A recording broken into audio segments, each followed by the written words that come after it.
सत्य घटना पर आधारित हिंदी कहानी अंतिम इच्छा।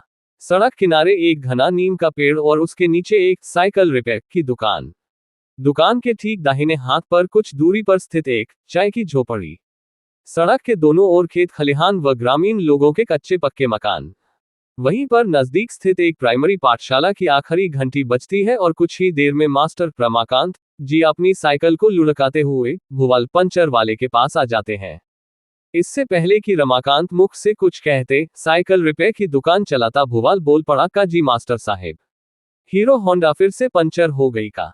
पजामा कुर्ता पहने, गले में सफेद रंग का गमछा डाले रमाकांत साइकिल को स्टैंड पर टिकाते हुए कहते हैं, जब तुम्हारे जैसा इंजीनियर काम चलाऊं काम करेगा तो हीरो होंडा रोज पंचर होगी ही।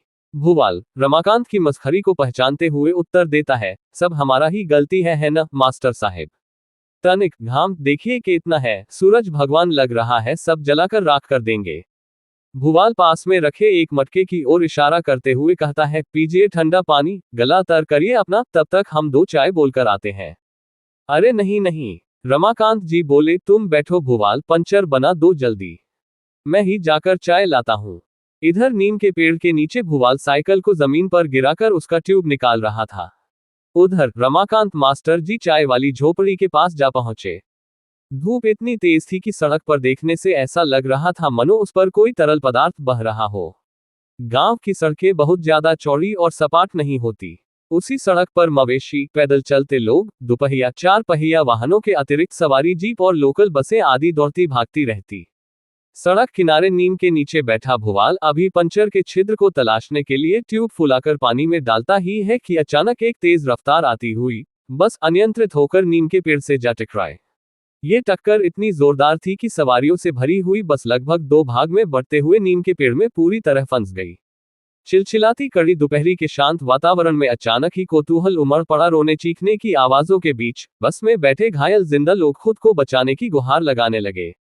क्षण में ही पास वाली चाय की झोपड़ी से सभी लोग बाहर आकर घायल लोगों को बस से निकालने लग गए।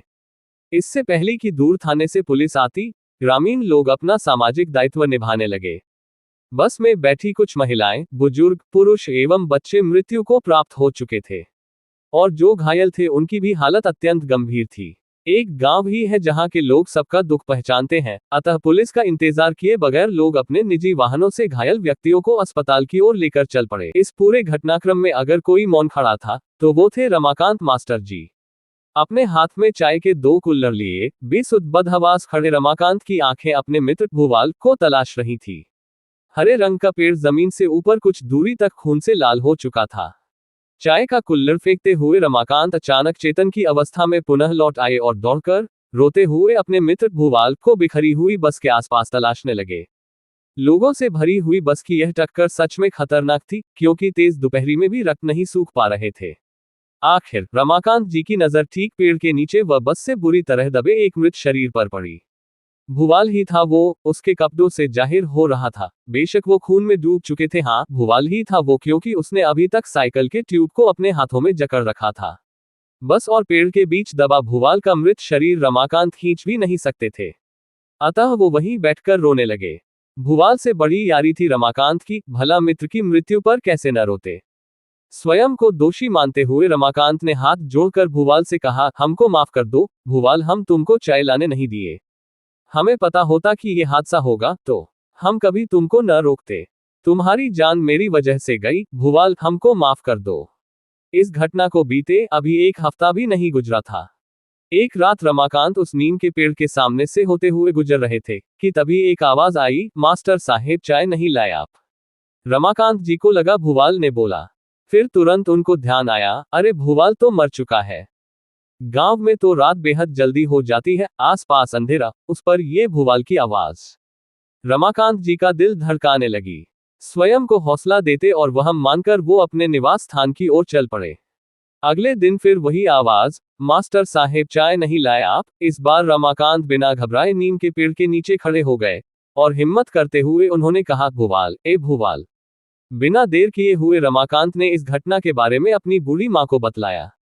बूढ़ी माँ ने बेटे रमाकांत को समझाते हुए कहा, बेटा भुवाल तुम्हारा मित्र था और उस दिन उसकी आकस्मिक मृत्यु हो गई, किंतु उसकी चाय पीने की अंतिम इच्छा अधूरी रह गई। उसे तुमने चाय पिलाने का वादा जो किया था, इसलिए बेटा तुम उसकी इच्छा को पूरा करो और उसे एक कुल्हड़ चाय पिला दो। रमाकांत ने मां को टोकते हुए कहा, मां, जब वो जिंदा ही नहीं है तो मैं उसे चाय कैसे पिलाऊं?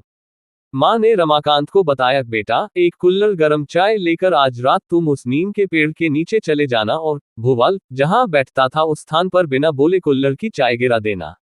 तुम्हारे ऐसा करने से उसकी चाय पीने की अंतिम इच्छा पूरी हो जाएगी। 21 बरस बीत गए, किंतु भूवाल की कहानी और उसके चाय पीने की अंतिम इच्छा को रमाकांत जी आज भी सबको बतलाकर याद करते हैं।